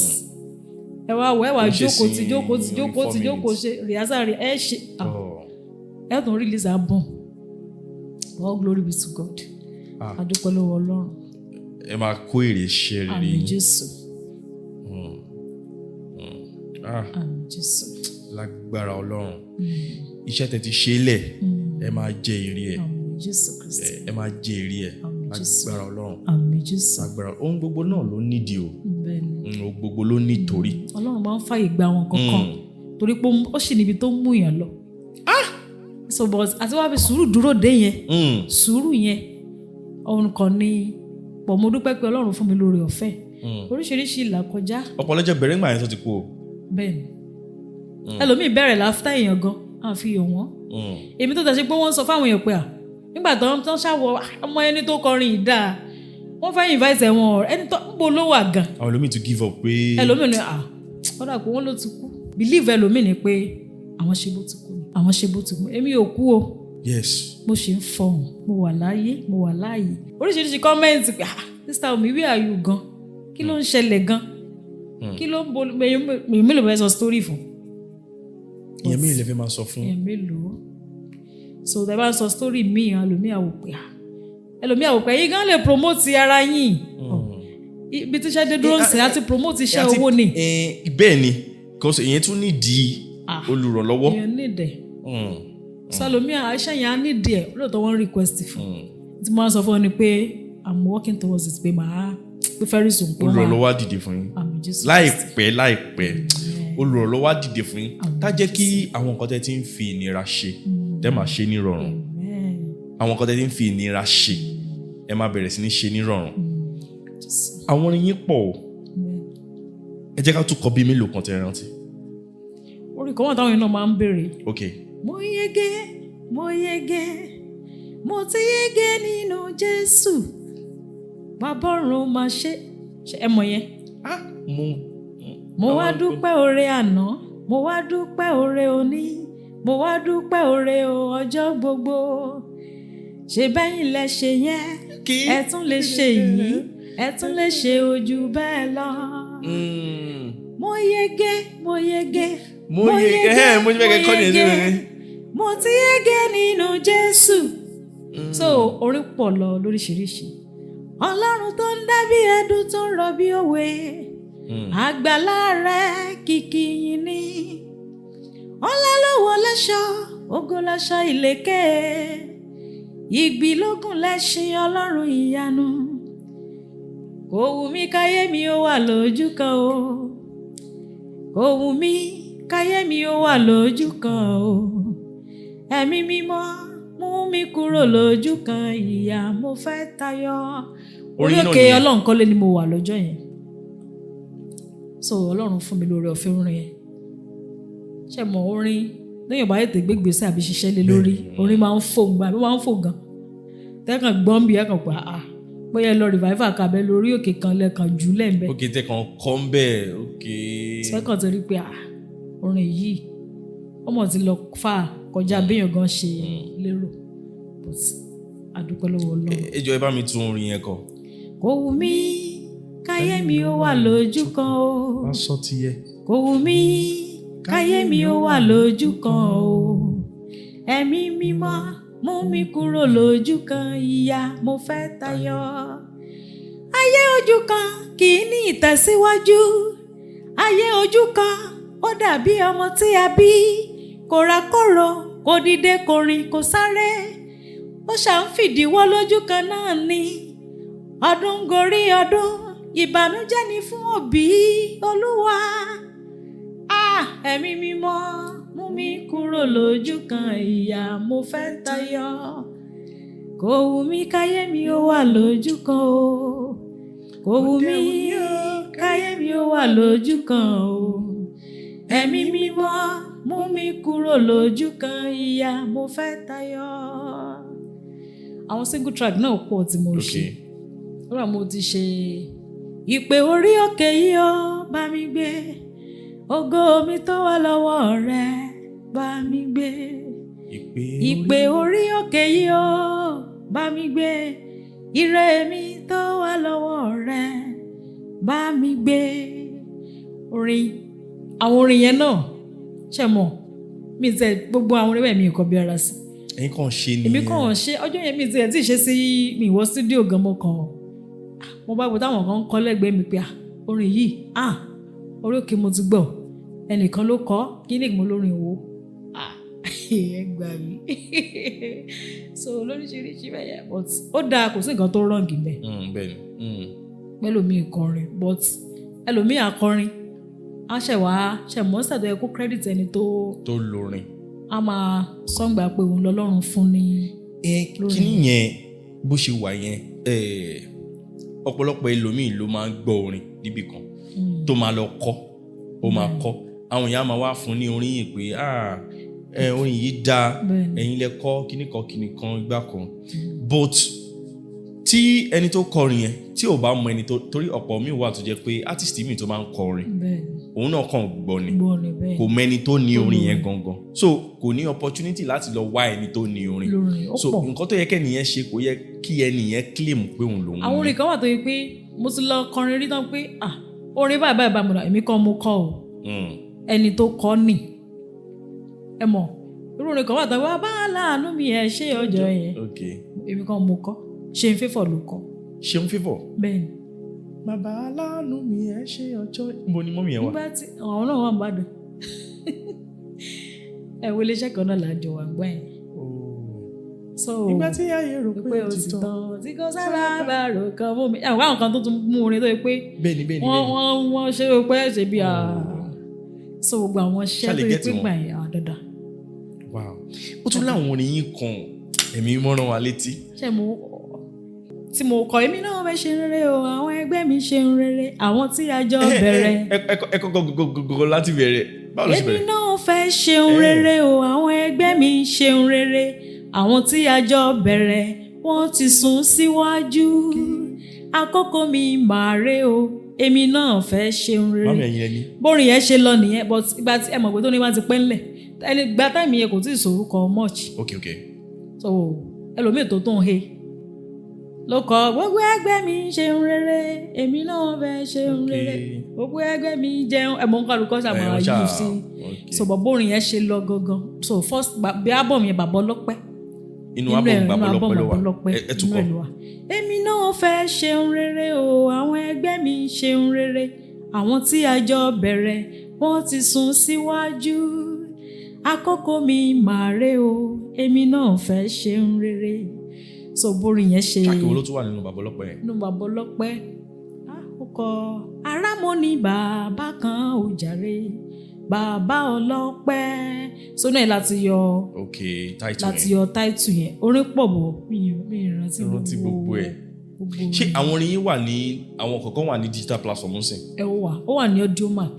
ó wà ní Audiomack. ó wà ní Audiomack. most àwọn yín àwọn favourite song yín wọ́n ẹ ti fi sí ọ̀nà Audiomack. ṣé tí wọ́n máa kàn search orúkọ yín. wọ́n máa ti search fún Babalola so máa gbé Wumi Babalola ní Audiomack ó máa gbé gbogbo àwọn orin yín wá. ó máa gbé àwọn orin yẹn jáde so bàbá ọlọ́pẹ́ ni ìyẹn so congratulation lè àwọn ìta ti ń kọ. orin méjì péré la ṣe kọ nínú congratulation. inú ẹ̀ náà láti kọ lẹ́yìn ọlọ́run mi mò ń bẹ̀bẹ̀ ogun tó lelele ẹ̀mọ́ àwọn orin ìsọjí pọ̀ nínú. ẹ̀kọ́ nìyẹn. ogun tó lelele jọjọ́ orí mi lọ. Olúwa. ìṣòro tó ga jọgbọ́n orí mi lọ.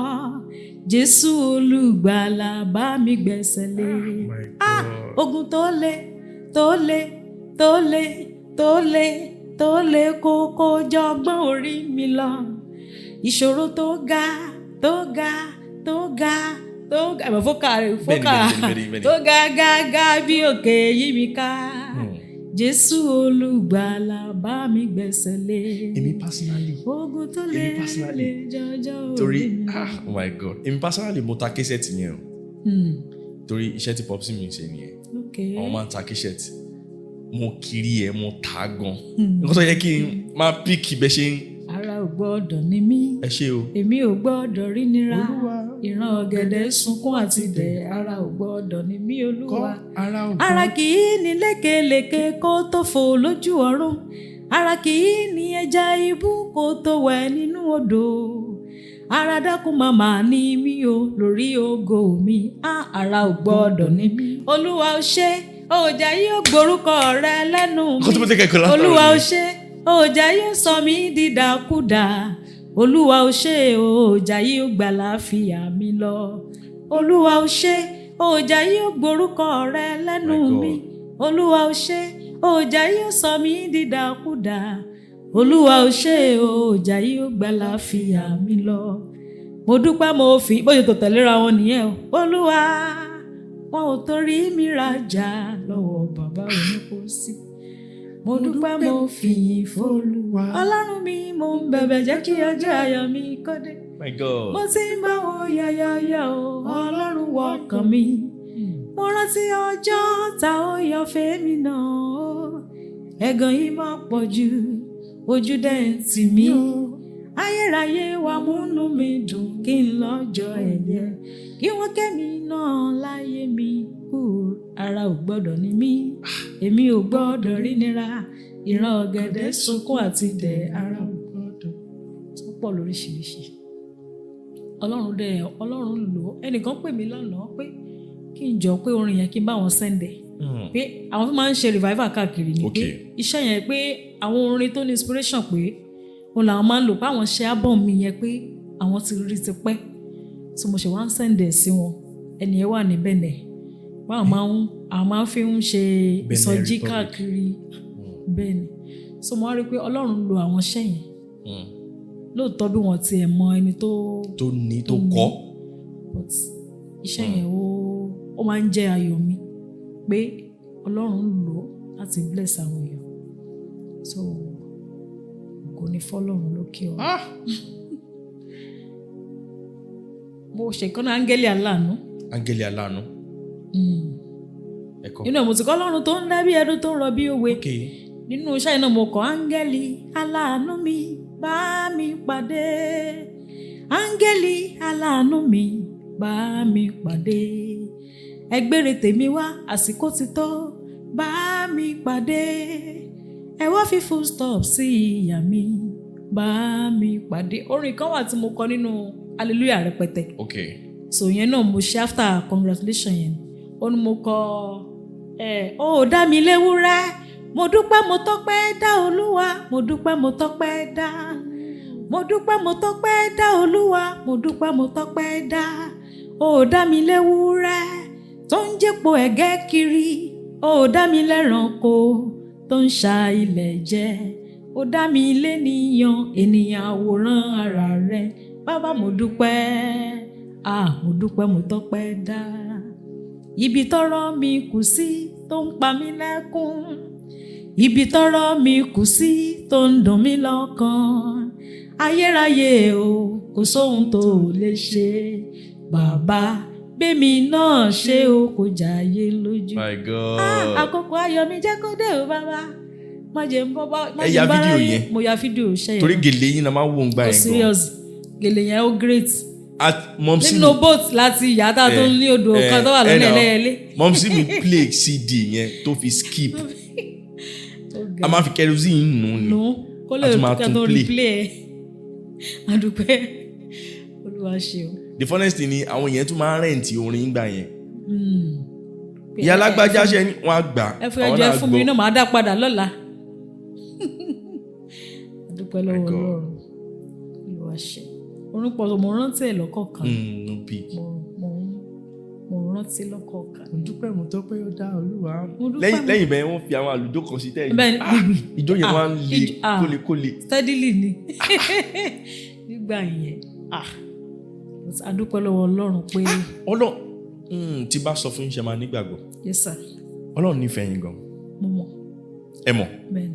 Ọlọ́run nífẹ̀ẹ́ yín gan. ó fún yín ní ẹ̀bùn ó tún wá fún yín ní ẹwà. Ọlọ́run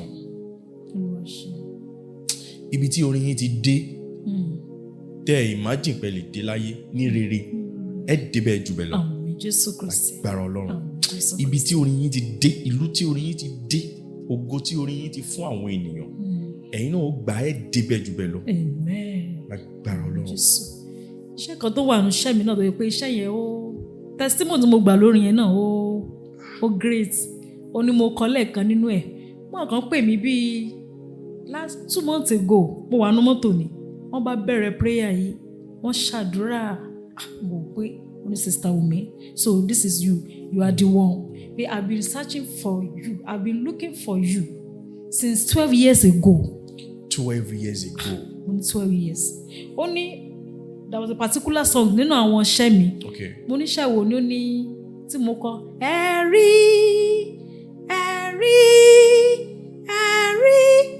ló jẹ́ sí. Mo ní ẹ̀rí.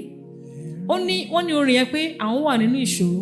Orin yẹn mo fẹ́ máa lò tán because mo wò pé because story a life story real life ni tó ṣẹlẹ̀ gangan. Story time. Yẹn story ẹnìkan ni. Ẹ máa sọ ní online. So story yẹn for 4 years ẹni yẹn fi ru oyún yẹn.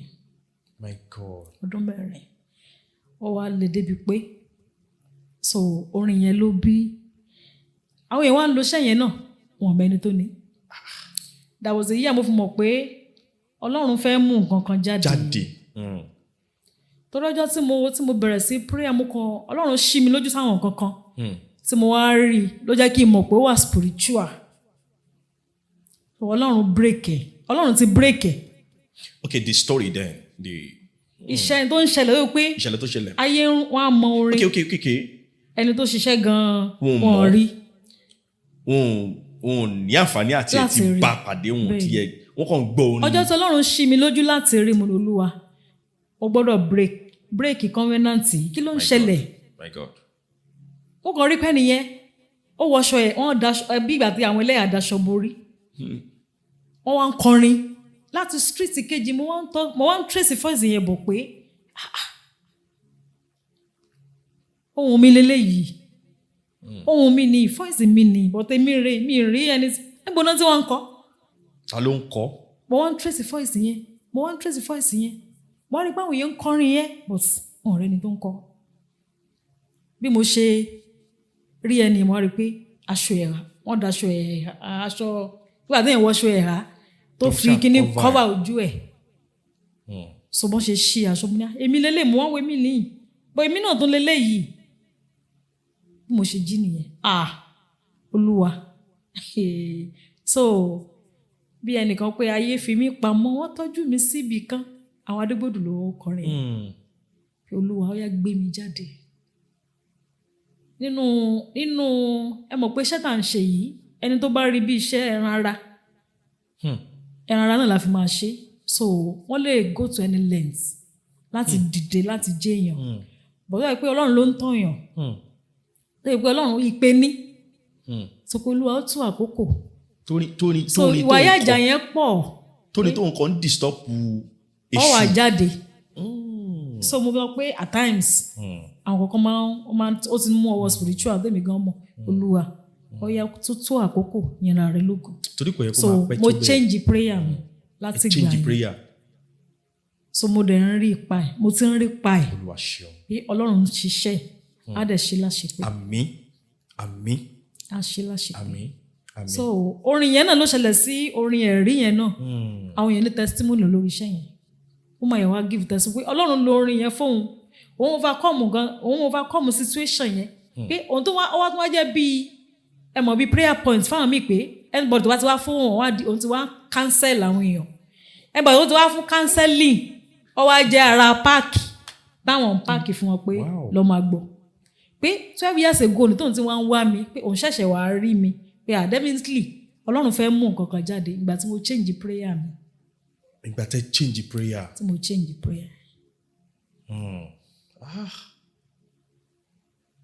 So àtìgbà yẹn wọ́n yẹn láti ń communicate fún rẹ̀ ó tún wá post ẹ̀ pé wọ́n máa yẹn tí wọ́n wá ti pẹ́ ó wá sọ gbogbo nǹkan tọ́lọ́run ṣe through orin yẹn fún òun mo dẹ̀ rántí pé orin yẹn náà máa ń lò ó lórí rédíò pé wọ́n á lò fún particular program wà tó dáwọ́ sí particular program máa ń ṣe.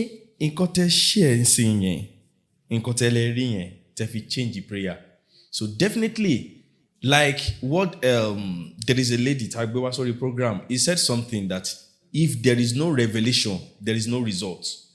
So ẹ ti rí revelation yẹn lè jẹ́ kẹ́ change the prayer. change the prayer bẹ́ẹ̀ ni yẹ kí n change the prayer pẹ̀lú Olúwa. So definitely àwọn kan wọ́n ṣiṣẹ́ yẹn ní pé ń bo táyà tí mo bá tún wò pé wàá tún bá mi wá àwọn ọ̀làkọjá rẹ̀ pé yóò tún ẹ̀ tún máa bá yẹn pò ná. etí ẹ̀ wá tiẹ̀ ní ráyè kàríà pé kí ni jẹ́ kàríà. mo ń sọ̀rọ̀ kéèsì ẹni tí ṣẹlẹ̀ yẹn ṣẹlẹ̀ sí 4 years. ló fi ru oyún. ṣẹṣẹ́ nìyẹn ló rántí kàríà. tán bá invite ẹ̀ sí program kan lọ́dún yìí next year tán bá invite ẹ̀ á lòun ti wà òun ti ní program. kò dẹ̀ ní. ìtìjú pé ṣé màá tún lọ bí mo ṣe lọ last year. kọ́lọ́run tó gbàkóso. ẹ̀rí màjẹ́ ń gbé wálẹ̀.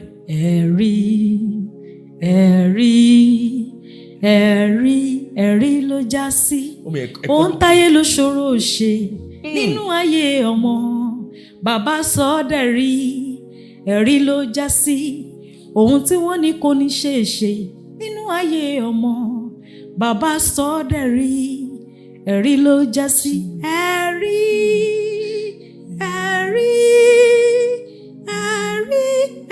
ló já sí. ẹ tún fàzẹ ẹkọ. ohun táyé ló ṣòro ṣe nínú ayé ọmọ bàbá sọ ọ́ dẹ̀rí ẹ̀rí ló já sí ohun tí wọ́n ní kò ní ṣe é ṣe nínú ayé ọmọ bàbá sọ ọ́ dẹ̀rí ẹ̀rí ló já sí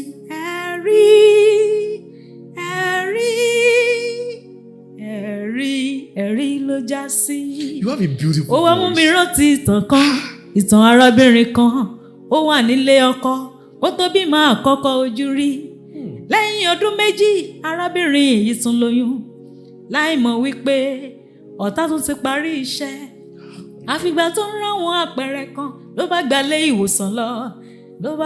ìwòsàn lọ láti lọ ṣàyẹ̀wò ara nígbà tó dọ́sibítù wọ́n ṣe gbogbo àyẹ̀wò fún un ṣùgbọ́n ó yani lẹ́nu pé wọn ò róhunkóhun.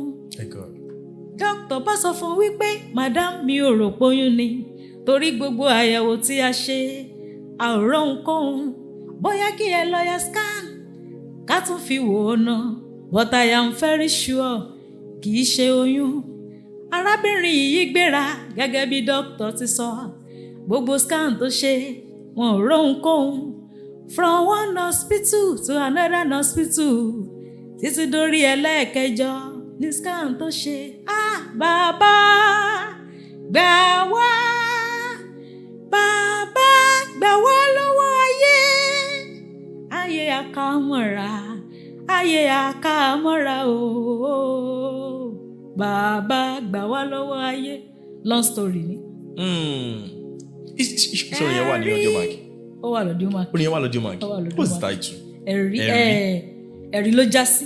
Ẹ̀rí ló já sí by Wumi Babalola. Ó wà story yẹn is a long story. So gbogbo táìmù ìyà kọjá oríṣiríṣi. Ọlọ́run Babalola dìde ìrànlọ́wọ́ fún yín. Àmín Jésù. Ọlọ́run Babalola dìde ìrànlọ́wọ́ fún yín. Àmín Jésù. Ọlọ́run Apostle Ayọ̀délé Babalola dìde ìrànlọ́wọ́ fún yín. Àmín Jésù Kristi. Nǹkan tó bá dá ní èṣù máa ń. Bẹ́ẹ̀. God has already give you my God. Ibi tó Ọlọ́run Babalola dìde ìrànlọ́wọ́ fún yín. Àmín Jésù Kristi. Ṣé ti ní mọ́tò? Story mi lè tó mú yẹn. Mo ní mọ́tò nígbà yẹn, mo ní Oma bus, mo ní space bus, mo ní CRV. Táwọn ìjìká tó dìde ó tó gbà lọ. Ó gba gbogbo ẹ̀ lọ. Everything. Ẹ̀mí mi nìkan àtìlé but bí ọ̀rọ̀ Paul ni ó ní nínú bó ṣe put ẹ̀ pé pé ṣùgbọ́n aṣáàrí pé Adébùté yíyanjú lẹ́yìn ọ̀pọ̀lọpọ̀ ìjì àti oríṣiríṣi nínú ìlàkọjá mú àwọn ọkọ̀ pẹ̀lú ìjì gbogbo ẹrù lásádà sómi gbogbo ẹrù lọ́sàtì òkun sàti ru gbogbo ẹ̀rọ ṣùgbọ́n ẹ̀mí wa aṣáàbọ̀ aṣáàyè Adébùté aṣáàtẹ̀ alájà so mo fi mọ̀ pé Ọlọ́run ní nǹkan kan tó fẹ́ ṣe so èṣù ń gbé gbogbo ogun yẹn pé sẹ́ẹ̀ but Ọlọ́run fura ẹ̀ gẹ́gẹ́ bí Ọlọ́run so ó dẹ̀ dúró mo rí ní gbogbo ọ̀nà mo ti rí ní gbogbo ọ̀nà ló ti dúró tó mọ̀ pé ó ní nǹkan kan tó fẹ́ mú jáde nínú ìrìn àjò yìí so ògo ni fọ́lọ́run lókè ọ. Àmín. Adúpẹ́ lọ́wọ́ Ọlọ́run. Àmín. You definitely eat the fruit of your labor. You will definitely. God will raise helpers to support you, to help you. Ìrànlọ́wọ́ dìde. Okay. Gbogbo ènìyàn tó ń wo mọ́mí wa Wumi Babalola. Ìjẹ́ ní orí gbogbo social media yín, kí ni orúkọ yín lórí àwọn social media yín? Wumi Babalola náà. Wumi Babalola. Orí ẹ wà ní Instagram, ẹ wà ní Facebook, ẹ wà ní TikTok, Wumi Babalola.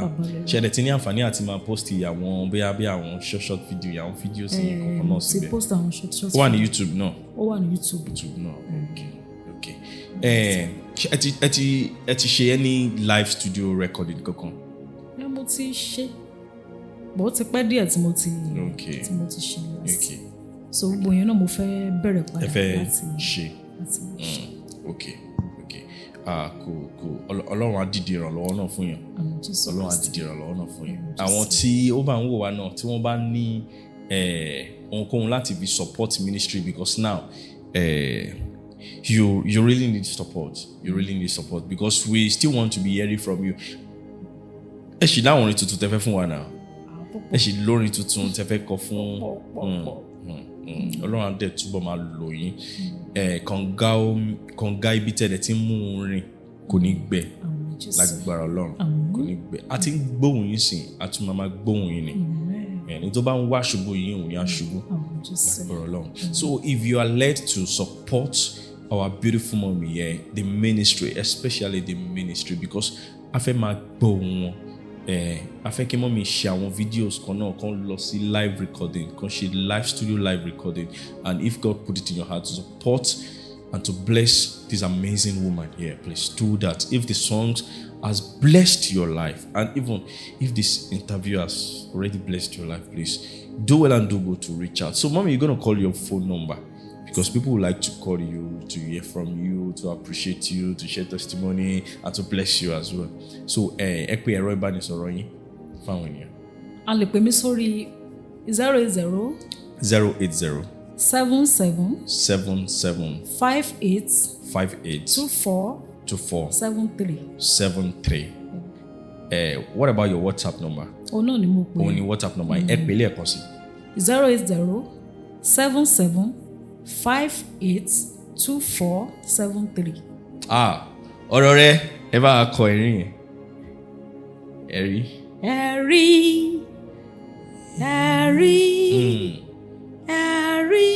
Ẹ̀rí ló já sí.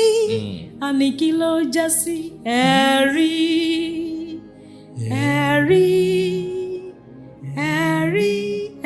ló já sí. Ohun táyé ló ṣòro ṣe. Nínú ayé ọmọ bàbá sọ́dẹ̀rí. Ẹ̀rí ló já sí. Ohun tí wọ́n ní kò ní ṣeéṣe. Nínú ayé ọmọ bàbá sọ́dẹ̀rí. Ẹ̀rí ló já sí. Ẹ̀rí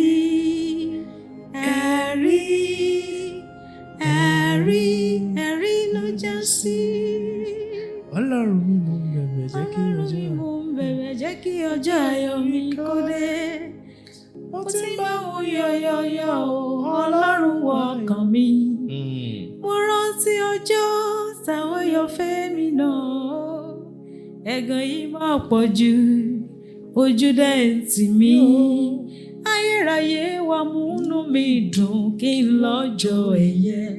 Kí wọ́n ké mi náà láyé mi kú oríire. Wow. Tí wọ́n ti pẹ́ Olúwa ṣíjú àánú wò mí o. Ẹni tó lójú tì á, ojú máa ń tì mí. Àwọn ẹlẹgbẹ́ mi gbogbo wọ́n ti débi gíga. Wọ́n ti lówó, wọ́n ti bímọ, wọ́n ń fi mí ṣoge. Ẹ̀gàn yìí máa pọ̀ lára mi, Ọlọ́run gbà mí o. Kàn ti ẹ̀kẹ́ mi náà láyé mi kú oríire. Ọlọ́run mi mo ń bẹ̀bẹ̀ jẹ́ kí ọjọ́ ayọ̀ mi kó dé. Mo ti ń bá wọn yọ̀yọ̀yọ̀ o, Ọlọ́run ọkàn mi. Mo rántí ọjọ́ tá ó yọ fèmí náà o. Ẹ̀gàn yìí máa pọ̀ jù, ojú dẹ̀ ń tì mí. Ayérayé wá múnú mi dùn kí n lọ́jọ́ ẹ̀yẹ. Kí wọ́n ké mi náà láyé mi kú oríire. Thank you so much. Bójú bá ń ti gbogbo ènìyàn, ojú ò gbọ́dọ̀ tì mí o. Bójú bá ń ti gbogbo ènìyàn, ojú ò gbọ́dọ̀ tì mí. Mo ti lólúwa tí kì í já ní kulẹ̀. Bójú bá ń ti gbogbo ènìyàn, ojú ò gbọ́. Inú hallelujah rẹpẹtẹ náà nìyẹn. Mo ṣe rántí gbogbo ẹlẹ́yọ̀. Maraba ní gbogbo ènìyàn, ara ò gbọ́dọ̀. Gbogbo gan. Ẹ gbọ́. Maraba ní gbogbo ènìyàn. Gbọ́dọ̀ ní mí, èmi ò gbọ́dọ̀ rí nira. Ìran ọ̀gẹ̀dẹ̀ sí àti bẹ̀ ara ò gbọ́dọ̀. Wow. Ara kì í ní lékelèké kó tó fò lójú ọ̀rọ̀. Ara kì í ní ẹja ibú kó tó wẹ̀ nínú odò. Ara dákun màmá ní mí o torí ògo mi. Mo like you gbọ́dọ̀ rí nira. Ìran ọ̀gẹ̀dẹ̀ sunkún àti tẹ̀, ara ò gbọ́dọ̀ ní mí o. Ara ò gbọ́dọ̀ ní mí. Ìyẹn ni ká máa mú lọlé. Mi ò gbọ́dọ̀ rí nira. Ìran ọ̀gẹ̀dẹ̀ sunkún àti tẹ̀, ara ò gbọ́dọ̀ ní mí o. Mákọ́ ara ò gbọ́dọ̀ ní mí. Èmi ò gbọ́dọ̀ rí nira. Ìran ọ̀gẹ̀dẹ̀ sunkún àti tẹ̀, ara ò gbọ́dọ̀ ní mí Olúwa. Ara ò gbọ́dọ̀ ní mí Jésù. Èmi ò gbọ́dọ̀ rí nira. Ìran ọ̀gẹ̀dẹ̀ sunkún àti tẹ̀, ara ò gbọ́dọ̀ ní mí Olúwa. Mike. Gbogbo ìwà rẹ̀. Oh my God. Gbogbo yẹn inú ábọ̀mù kan náà ni. Ló wà. Gbogbo àyà máa ń rọ lẹ́yìn. Olúwa ṣeun. Thank you for not giving up. Let me thank you for that. I know it's not easy. Kò easy o. Debo mi ojú ẹ mọ̀. Ìtìjú ẹ wò level àwọn tí tàjọ dìde lásìkò. Ẹ wò bọ́n ṣe someone courage. So ẹni tí wọ́n ṣe bẹ̀rẹ̀ ìrìn àjò ẹ̀ tó wá ń ronú. Kò rọrùn. Thank you for not giving up. Ẹ ṣé gan. Tí ó fi wọ Ọlọ́run tó fi dá ẹ̀mí sí till now. Ẹ jẹ wọn mọ́, ẹ jẹ wọn ṣẹ́ yín. Ẹ máa pẹ́ láyé fún wa. Ojú yín ò ní rí bí. The world will celebrate you. Ẹ máa celebrate 90 years. Ẹ máa celebrate 100 years. Nothing will do you. You'll be fine. You'll be fine. Please, a lot of people, I would love you, if you're watching us right now, I would love you to please support this amazing woman. Please support, blessed her, and the Lord will bless you as well. Thank you so much for taking your time to watch this video from the beginning to the end. And I'm very sure the Lord Almighty will bless you and the Lord Almighty will be with you. Thank you so much. Till next time we meet again, I'm still your humble host, Stephen Adekunle. Stay blessed and stay cool. Don't fight though. And please go and get your photos card. I love you.